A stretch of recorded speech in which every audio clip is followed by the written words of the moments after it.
এখানে আপনাদের রাশির স্বামী শুক্র 9th হাউসে সূর্যের সাথে বিরাজমান এবং মিত্রক্ষেত্রে অবস্থিত এবং 7ই জুলাই বুধ আপনাদের কিন্তু দশম ভাবে প্রবেশ করবে। এখানে শনি এবং বুধ দুজনেই কিন্তু ভালো অবস্থায় রয়েছে। এখানে একটি ত্রিকোণ অর্থাৎ শনি শুক্র বুধ এই তিনটি কিন্তু মোটামুটি ভালো অবস্থায় রয়েছে। ফলে এখানে স্বাস্থ্য সম্পর্কিত বিষয় কি কোনো চিন্তা থাকতে পারে? কখনোই স্বাস্থ্য সম্পর্কিত বিষয় কোনো চিন্তা এখানে থাকছে না। আপনাদের ক্ষেত্রে এখানে পঞ্চম ভাবে শনি অবস্থান করার কারণে শনি কিন্তু এখানে পড়াশোনার ক্ষেত্রে আপনাদেরকে যথেষ্টই এখানে পজিটিভিটি দেবে। তবে এখানে কিন্তু আপনাদের সেই কাজটি অর্থাৎ এখানে পড়াশোনার ক্ষেত্রটিতে লেগে থাকতে হবে, কারণ শনি বিনা পরিশ্রমে কিন্তু কোনো ফল দেয় না। আমি একটু আগেই এই কথাটি বললাম। আপনারা যদি একটু চেষ্টা করেন, শনি কিন্তু এখানে আপনাদের পড়াশোনার ক্ষেত্রটিকে যথেষ্টই মজবুত করবে। পঞ্চমপতি শনি পঞ্চমেই বিরাজমান এবং রাশির স্বামী শুক্র এই মুহূর্তে ত্রিকোণে আছে, পরে আপনাদের দশম ভাবে প্রবেশ করবে। তবে 10ই জুলাইয়ের পর কিছুটা প্রবলেম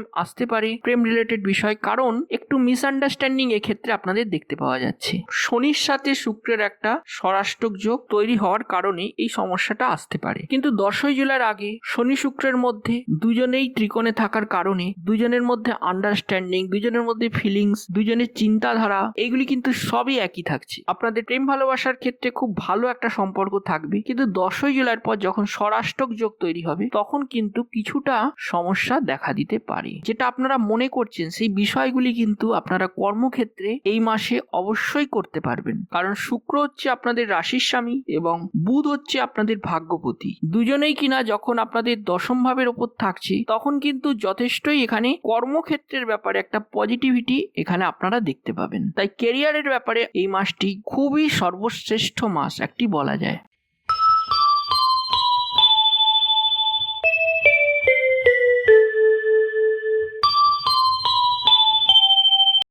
নমস্কার বন্ধুরা, ভাগ্যজগৎ চ্যানেলের পক্ষ থেকে আমি কৌশিক আপনাদের সকলকে জানাই স্বাগত।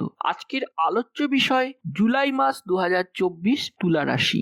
জুলাই 2024 আপনাদের ক্ষেত্রে কেমন যেতে চলেছে? আপনাদের স্বাস্থ্য, আপনাদের শিক্ষা, আপনাদের প্রেম ভালোবাসা, বৈবাহিক জীবন এবং সবচেয়ে গুরুত্বপূর্ণ আপনাদের ভাগ্য, কেরিয়ার, বিজনেস এই ব্যাপারগুলি এই জুলাই মাসটিতে কেমন থাকবে সে বিষয়ে আজকে বিস্তারিত পুঙ্খানুপুঙ্খভাবে আলোচনা করব এবং এরই সাথে থাকছে কিছু প্রতিকার। তো এই ভিডিওটি তুলা রাশির জাতক জাতিকাদের ক্ষেত্রে খুবই গুরুত্বপূর্ণ। ভিডিওটি মন দিয়ে শেষ পর্যন্ত দেখতে থাকুন, তবে ভিডিওটি কেটে কেটে দেখবেন না, নয়তো কিন্তু আপনারা ভালোভাবে বুঝতে পারবেন না। প্রথমেই দেখে নেওয়া যাক এই জুলাই মাসটিতে তুলা রাশির ক্ষেত্রে গ্রহাবস্থান সম্পর্কিত বিষয়। আপনাদের রাশির স্বামী হচ্ছে শুক্র। শুক্র কোথায় বিরাজমান? না 9th হাউসে শুক্র বিরাজমান, সাথে সূর্য অবস্থান করছে। দশম ভাবে বুধ, দ্বাদশ ভাবে কেতু, পঞ্চম ভাবে শনি এবং ষষ্ঠ ঘরে রাহু এবং সপ্তম ভাবে মঙ্গল, অষ্টম ভাবে গুরু বৃহস্পতি বিরাজমান। এবারে আসা যাক আপনাদের স্বাস্থ্য বা হেলথ রিলেটেড বিষয়। এখানে আপনাদের রাশির স্বামী শুক্র 9th হাউসে সূর্যের সাথে বিরাজমান এবং মিত্রক্ষেত্রে অবস্থিত এবং 7ই জুলাই বুধ আপনাদের কিন্তু দশম ভাবে প্রবেশ করবে। এখানে শনি এবং বুধ দুজনেই কিন্তু ভালো অবস্থায় রয়েছে। এখানে একটি ত্রিকোণ অর্থাৎ শনি শুক্র বুধ এই তিনটি কিন্তু মোটামুটি ভালো অবস্থায় রয়েছে। ফলে এখানে স্বাস্থ্য সম্পর্কিত বিষয় কি কোনো চিন্তা থাকতে পারে? কখনোই স্বাস্থ্য সম্পর্কিত বিষয় কোনো চিন্তা এখানে থাকছে না। এখানে মঙ্গল আপনাদের সপ্তম ভাব থেকে দৃষ্টি দিচ্ছে আপনাদের লগ্নস্থানে, যার ফলে আপনাদের মধ্যে কিছুটা অ্যাগ্রেশন এইরকম একটা ভাব এটা কিন্তু 10ই জুলাইয়ের আগে আপনারা লক্ষ্য করতে পারবেন। বাকি এমনি শরীর স্বাস্থ্য মোটামুটি কোনো খারাপ নেই, ভালোই চলবে। এবারে আসা যাক বিদ্যার্থীদের ক্ষেত্রে। এখানে পঞ্চম স্থান হচ্ছে বিদ্যাস্থান বা পড়াশোনা রিলেটেড বিষয়স্থান। পঞ্চম ভাবের মালিক কে? না আপনাদের শনি। শনি কিন্তু এখানে পঞ্চম ভাবেই বিরাজমান, অর্থাৎ পঞ্চমপতি শনি পঞ্চমেই অবস্থান করছে স্বক্ষেত্র হয়ে। এখানে দুটো জিনিস বলার, যখন কোনো গ্রহ তার নিজের ঘরেই বসে থাকে সেক্ষেত্রে কিন্তু সেই গ্রহ সেই ঘরটিকে অবশ্যই কিন্তু মজবুত করবে। সেটা যে কোনো গ্রহই হোক না কেন, সে শুভ গ্রহ হোক বা ক্রূর গ্রহ হোক, যখনই সেই ঘরের মালিক সেই ঘরে অবস্থান করছে অর্থাৎ যে কোনো ভাবের মালিক সেই ভাবটিতেই অবস্থান করছে, সেই ভাবটি কিন্তু এখানে যথেষ্ট স্ট্রং স্ট্রং হতে দেখা যাবে। দ্বিতীয়ত, যেখানে শনি বসে থাকে সেই ঘরটিতে কিন্তু আমাদের সবচেয়ে বেশি এফোর্ট বা চেষ্টা সেই ঘরটিতে কিন্তু করতে হয়, কারণ শনি হচ্ছে কর্মের গ্রহ। কর্ম ছাড়া শনি ফল দেয় না, অর্থাৎ যে ঘরই হোক না কেন সেই ঘর রিলেটেড বিষয় এখানে শনি কিন্তু আপনাদের কর্ম ছাড়া ফল দেয় না। আপনাদের ক্ষেত্রে এখানে পঞ্চম ভাবে শনি অবস্থান করার কারণে শনি কিন্তু এখানে পড়াশোনার ক্ষেত্রে আপনাদেরকে যথেষ্টই এখানে পজিটিভিটি দেবে। তবে এখানে কিন্তু আপনাদের সেই কাজটি অর্থাৎ এখানে পড়াশোনার ক্ষেত্রটিতে লেগে থাকতে হবে, কারণ শনি বিনা পরিশ্রমে কিন্তু কোনো ফল দেয় না। আমি একটু আগেই এই কথাটি বললাম। আপনারা যদি একটু চেষ্টা করেন, শনি কিন্তু এখানে আপনাদের পড়াশোনার ক্ষেত্রটিকে যথেষ্টই মজবুত করবে। এবং শনি যে ঘরটিতে বসে সেটা কিন্তু করিয়েই ছাড়ে, অর্থাৎ যে সমস্ত বাচ্চারা পড়াশোনার ক্ষেত্রে খুব একটা মনোযোগী ছিল না তাদেরও কিন্তু পড়াশোনার ক্ষেত্রে একটা মন বসবে। এইরকম একটা ব্যাপার কিন্তু এখানে শনিদেব আপনাদের দেবে। এবারে আসা যাক আপনাদের প্রেম ভালোবাসা বা লাভ রিলেশনের ক্ষেত্রে। পঞ্চম ভাব যে খালি পড়াশোনার তা নয়, পঞ্চম ভাব হচ্ছে প্রেম ভালোবাসা বা লাভ রোম্যান্সেরও ভাব। অর্থাৎ এখানে আপনাদের ক্ষেত্রে পঞ্চম ভাব কুম্ভ রাশি, যেখানে শনি বিরাজমান এবং পঞ্চম পতি শনি পঞ্চমেই বিরাজমান এবং রাশির স্বামী শুক্র এই মুহূর্তে ত্রিকোণে আছে, পরে আপনাদের দশম ভাবে প্রবেশ করবে। তবে 10ই জুলাইয়ের পর কিছুটা প্রবলেম আসতে পারে প্রেম রিলেটেড বিষয়, কারণ একটু মিসআন্ডারস্ট্যান্ডিং এক্ষেত্রে আপনাদের দেখতে পাওয়া যাচ্ছে। শনির সাথে শুক্রের একটা স্বরাষ্টক যোগ তৈরি হওয়ার কারণে এই সমস্যাটা আসতে পারে, কিন্তু 10ই জুলাইয়ের আগে শনি শুক্রের মধ্যে দুজনেই ত্রিকোণে থাকার কারণে দুজনের মধ্যে আন্ডারস্ট্যান্ডিং, দুজনের মধ্যে ফিলিংস, দুজনের চিন্তাধারা এগুলি কিন্তু সবই একই থাকছে। আপনাদের প্রেম ভালোবাসার ক্ষেত্রে খুব ভালো একটা সম্পর্ক থাকবে, কিন্তু 10ই জুলাইয়ের পর যখন স্বরাষ্টক যোগ তৈরি হবে তখন কিন্তু কিছুটা সমস্যা দেখা দিতে পারে। কিছু ছোটখাটো ব্যাপারেই আপনারা ফাইট করতে পারেন বা আর্গুমেন্ট করতে পারেন, এই সব বিষয় কিন্তু আপনাকে একটু ধ্যান দিতে হবে। এখানে মঙ্গল কিন্তু আপনাদের লগ্নে দৃষ্টি দেওয়ার কারণে, দেখুন লগ্ন হচ্ছে সবকিছুকেই কন্ট্রোল করে, তাই লগ্নের উপর যখন মঙ্গলের দৃষ্টি পড়ছে সেক্ষেত্রে কিন্তু সবকিছুরই মধ্যে মানে আপনার মধ্যেই একটা অ্যাগ্রেশন ভাব, কখনো কখনো খুব রেগে যাওয়া, এরকম একটা টেন্ডেন্সি কিন্তু এখানে তৈরি হতে পারে। ফলে আপনি রেগে গিয়ে হয়তো কাউকে কিছু বলে ফেললেন, এইরকম একটা ব্যাপার এখানে দেখা যাচ্ছে। এই ব্যাপারগুলো একটু ধ্যান দিলে লাভ রিলেশনের ক্ষেত্রে 70 থেকে 80% পজিটিভই দেখা যাচ্ছে। এবারে আসা যাক বিবাহিত জীবন বা ম্যারিড লাইফ কেমন থাকবে এই জুলাই মাসটিতে। সপ্তম ঘরের মালিক হচ্ছে আপনাদের মঙ্গল এবং মঙ্গল নিজেরই ঘরে রয়েছেন, কিন্তু মঙ্গল 13ই জুলাই পর্যন্ত এই অবস্থায় থাকছে, কিন্তু 13 জুলাইয়ের পর মঙ্গল আপনাদের অষ্টম ভাবে চলে যাবে। কিন্তু এই অবস্থান কিন্তু আপনাদের জন্য ঠিক নয়। 13ই জুলাইয়ের আগে কিন্তু মঙ্গল আপনাদের জন্য যথেষ্টই পজিটিভ, কিন্তু 13ই জুলাইয়ের পর কিন্তু মঙ্গল অষ্টমে চলে যাওয়ার কারণে খুব একটা ভালো প্রভাব দিতে পারবে না। এই কারণে 13ই জুলাইয়ের আগে যতটাই এখানে ম্যারিড লাইফ ভালো দেখা যাচ্ছে, কিন্তু 13ই জুলাইয়ের পর ততটাই কিন্তু এখানে প্রবলেম দেখা যাচ্ছে। 13ই জুলাইয়ের আগে যে কোনো ব্যাপারে ম্যারিড লাইফের ক্ষেত্রে যথেষ্টই পজিটিভ, নিজেদের মধ্যে একটা রিলেশন কানেকশন এগুলো যথেষ্টই পজিটিভ এখানে দেখা যাচ্ছে 13ই জুলাইয়ের আগে। কিন্তু 13ই জুলাইয়ের পর আপনাদের মধ্যে কিছুটা গন্ডগোল হতে পারে, 13ই জুলাইয়ের পর আপনাদের ক্ষেত্রে কিছুটা আন্ডারস্ট্যান্ডিং প্রবলেম এখানে হতে পারে, অথবা আপনার লাইফ পার্টনার হয়তো খুব বিজি বা ব্যস্ত থাকতে পারে, কাজ রিলেটেড বিষয়ে কিছুটা স্ট্রেস 13ই জুলাইয়ের পর থাকতে পারে।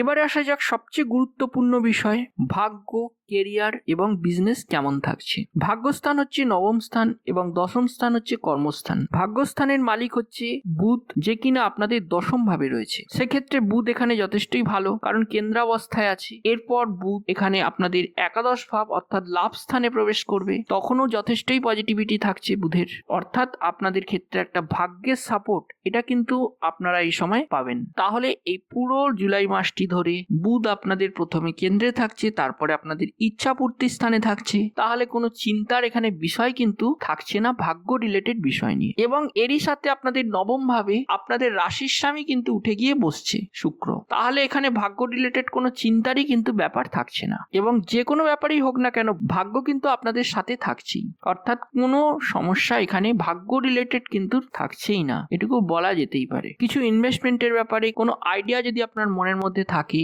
বা কোনো ডিসিশন যদি আপনি নিতে চান বা জীবনের যদি কোনো একটা ইম্পর্টেন্ট কার্য থেকে থাকে, সেটা কিন্তু আপনারা এই সময় করতে পারেন, তাহলে কিন্তু এই সময় আপনাদের ক্ষেত্রে সেই কাজগুলো কিন্তু পূরণ হবেই। এবার আসা যাক কেরিয়ার রিলেটেড বিষয়। কেরিয়ার রিলেটেড বিষয় বুধ এখানে অবস্থান করছে, এরপর সূর্য আপনাদের কেরিয়ার স্থানে চলে আসবে 16ই জুলাইয়ের পর, তারপরে আবার আসবে শুক্র 7ই জুলাই থেকে আপনাদের কেরিয়ার ভাবে চলে আসবে অর্থাৎ দশম স্থানে চলে আসবে, এবং আপনাদের চন্দ্র কিন্তু দশম ভাবের মালিক। তুলা রাশির ব্যাপারে কিন্তু একটা কথা বলবো, খুবই সিরিয়াস। এ ব্যাপারে ব্যাপারে কিন্তু আপনারা কমেন্ট করে আমাকে জানাতে পারেন। খুবই মুডি স্বভাব আপনারা আপনাদের কেরিয়ার রিলেটেড বিষয় নিয়ে, কারণ চন্দ্র হচ্ছে আমাদের মন, ভাবনা, আমাদের সাবকনসিয়াস মাইন্ড, আমাদের চিন্তাধারা, আমাদের থিঙ্কিং। তাই আপনাদের কাজের ক্ষেত্রে আপনারা যেখানে ধরুন বসে কাজটা করছেন, সেই কাজটা করতে করতে আপনাদের মন হয়তো কোথাও অন্য জায়গায় চলে গেছে, বা আপনারা হয়তো সেই কাজটা ছেড়ে অন্য একটা জগতের মধ্যে ভাসছেন, তারপর কিছুটা আনস্টেবল এইরকম একটা ভাব কিন্তু আপনার মধ্যে থাকে। কিন্তু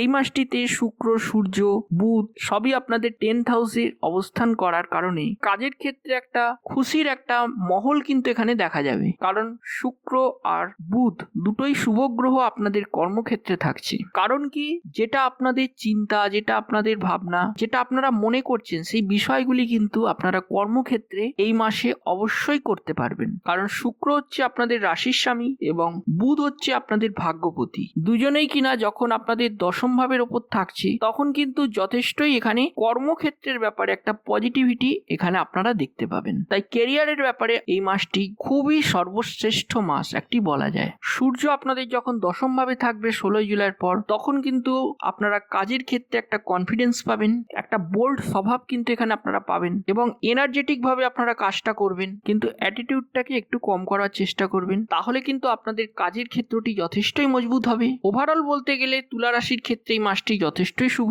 খালি ম্যারিড লাইফ রিলেটেড বিষয়ে একটু প্রবলেম দেখা যাচ্ছে জুলাইয়ের মাঝামাঝির পর থেকে, বাকি সব কিন্তু মোটামুটি ঠিকই চলবে। বিজনেসের ব্যাপারে যদি বলা যায়, বিজনেসের ক্ষেত্রে কিন্তু জুলাই মাসের প্রথম দিকটিতে যথেষ্টই ভালো থাকছে, কিন্তু মাঝামাঝি সময়ের পর থেকে কিছুটা প্রবলেম এখানে দেখা যাচ্ছে। কারণ বুধ আপনাদের নবম ভাবের মালিক এবং বিজনেস রিলেটেড গ্রহ, তাই বুধ আপনাদের মিড জুলাইয়ের পর কিছুটা ট্রাভেলিং, কিছুটা খরচ, এগুলি কিন্তু বিজনেসের ক্ষেত্রে কিছুটা বাড়তে দেখতে পাওয়া যাবে। আদারওয়াইজ মোটামুটি ভালো বলা চলে, কারণ বুধ হচ্ছে বিজনেসের কারক, লাভ স্থান, অর্থাৎ যখন একাদশ স্থানে চলে যাবে বিজনেসের ক্ষেত্রে আপনারা লাভবান হবে। এবং যাদের এই মুহূর্তে একেবারেই জব নেই, যারা চাকরির জন্য চেষ্টা করছেন, 3টি গ্রহের সাপোর্ট কিন্তু আপনাদের দশম ভাবে থাকছে, তাই নতুন কর্মপ্রাপ্তির ক্ষেত্রে একটা পজিটিভিটি রয়েছে। এবারে আসা যাক এর প্রতিকার রিলেটেড বিষয় নিয়ে। প্রথমেই বলবো, শুক্রের বীজ মন্ত্র এখানে জপ করতে পারলে আপনাদের জন্য সর্বাধিক শুভ ফল আপনারা পাবেন। এরই সাথে সাথে এই জুলাই মাসটিতে হনুমান চল্লিশার পাঠ অবশ্যই করতে পারেন। বিশেষত যাদের বিবাহ সংক্রান্ত বিষয়ে প্রবলেম চলছে, তাদের জন্য কিন্তু হনুমান চল্লিশা পাঠ এই জুলাই মাসটিতে যথেষ্টই আপনাদের পজিটিভিটি দেবে। এবং এর সাথে আপনি শনিদেবেরও বীজ মন্ত্র জপ করতে পারেন, যেটাও আপনাদের ক্ষেত্রে যথেষ্টই পজিটিভিটি আনবে। এবং তারই সাথে সূর্যদেবকে প্রতিদিন অর্ঘ্য দিন তামার ঘটিতে করে, যেটা আপনাদের সকল ইচ্ছা পূরণ করবে। কেমন লাগলো ভিডিওটি? যদি ভালো লেগে থাকে লাইক করবেন, শেয়ার করবেন এবং আপনাদের সাথে এই বিষয়গুলি কতটা মিললো কি মিললো না সে বিষয়ে কমেন্টস করে আমাকে অবশ্যই জানাবেন। আর এই ধরনের জ্যোতিষ রিলেটেড ভিডিও দেখতে ভাগ্যজগৎ চ্যানেলটিকে এখনো সাবস্ক্রাইব না করে থাকলে অবশ্যই সাবস্ক্রাইব করে রাখুন। দেখা হচ্ছে পরবর্তী এপিসোডে, ততদিন ভালো থাকবেন, সুস্থ থাকবেন। নমস্কার, ধন্যবাদ।